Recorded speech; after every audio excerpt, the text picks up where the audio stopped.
မင်္ဂလာပါရှင်။ဥပမာရှင်အတိရဲ့ငွေထုတ်နည်းလေးကိုပြပြပေးမှာပဲဖြစ်ပါတယ်။ငွေထုတ်မယ်ဆိုရင်အကောင့်ဆိုတာထဲကိုဝင်လိုက်ပါ။ပြီးရင်ငွေထုတ်ရန်ကိုနှိပ်လိုက်ပါ။ပြီးရင် add ban အကောင့်မှာဝင်ရမှာဖြစ်ပါတယ်။ပြီးရင်မိမိက KP နဲ့ထုတ်မှာလား Win နဲ့ထုတ်မှာလားကိုရွေးချယ်ရမှာဖြစ်ပါတယ်။ KP နဲ့ထုတ်မယ်ဆိုရင် KPZ Pay ကိုရွေးပေးပါ။ပြီးရင် KPZ Pay အကောင့်ဖွင့်ထားတဲ့ဖုန်းနံပါတ်လေးကိုမှန်အောင်ထည့်ပေးပါရှင်။ပြီးရင် KPZ Pay အကောင့်ဖွင့်ထားတဲ့နာမည်လေးကိုထည့်ပေးပါ။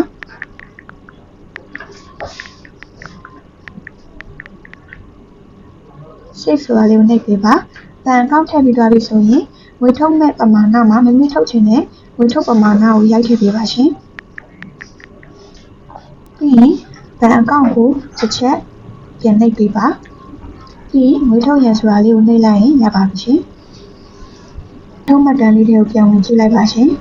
။ငွေထုတ်မှတ်တမ်းမှာ C433 ဖြစ်တဲ့အတွက်ငွေထုတ်ဆက်သွယ်ရန်လင့်မှာ